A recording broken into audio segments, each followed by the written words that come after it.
On the night of November 26, 2008, South Mumbai suddenly erupted. Within minutes, police dispatchers were struggling to manage simultaneous reports of heavy gunfire and explosions tearing through the city's commercial heart. This is the CST railway station, one of several high-density targets hit that night. Along with a local cafe, a Jewish community center, and a hospital, the attackers chose prominent, crowded locations to maximize the chaos. The speed and volume of these incidents, breaking out nearly at once across the southern tip of the city, created the immediate impression that a massive, well-organized army had invaded Mumbai. But the truth of the operation was far more jarring. The entire assault, the fires, the prolonged gunfights, and the total paralysis of the city was carried out by a squad of just 10 militants. This poses a difficult question for security forces. How does such a small team completely outmaneuver the police and security protocols of a megacity of millions? What happened in Mumbai wasn't random violence. It was a meticulously engineered urban shock operation, designed to exploit and break the city's internal systems. The attackers knew they were heavily outnumbered, so they prioritized total stealth. To achieve it, they began their approach hundreds of miles away from Mumbai's standard defense zones. On November 21st, they set sail from Karachi, utilizing the open ocean to avoid routine detection. 2 days later, they intercepted the Indian boat Kuber, hiding their approach behind a domestic identity. This is the deck of the Kuber. Because it looked like a standard local fishing boat, the group was able to navigate toward the Mumbai coast without raising alarms or triggering early warning systems designed to spot foreign threats. By weaponizing the sea route and adopting this local disguise, the attackers rendered the national coastal surveillance network ineffective. They arrived at the doorstep of the city entirely undetected.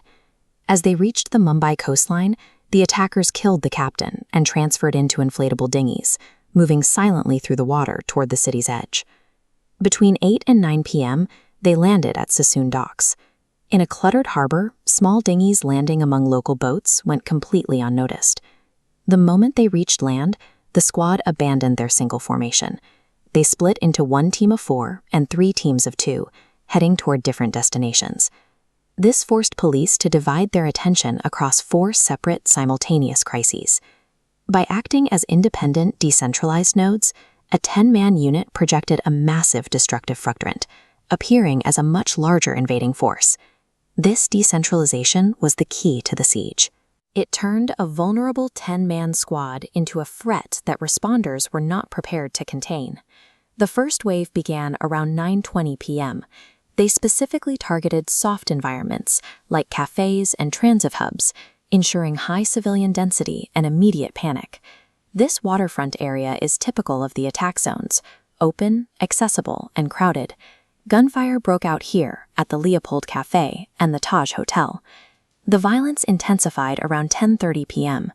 Police attempting to reach Kama Hospital were killed in direct encounters, leaving a leadership vacuum in the local response. Mumbai was now trapped in a chain of linked crises. With attacks overlapping, efforts to secure one location were constantly hampered by the sudden outbreak of another nearby.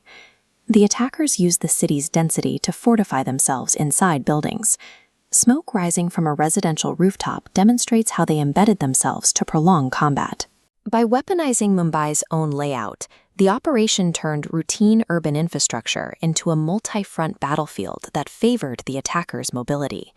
By late that night, the city's defense systems were in total disarray. 10 militants had successfully turned the financial capital of India into a localized war zone. This strategy trapped thousands of civilians while exposing the limits of local police forces, who were generally equipped for crime management rather than military-style combat in a dense urban environment. The events of 26/11 demonstrated that a devastating siege no longer requires heavy artillery or a massive invading army. Success was built on 3 specific factors: low-tech infiltration by sea, decentralized units that could act autonomously, and a timeline designed to keep responders perpetually off balance. The Mumbai attack highlighted a specific tactical combination that remains a significant challenge for modern cities. It proved that a small, determined force can effectively paralyze a megacity by turning its own density and infrastructure into a weapon.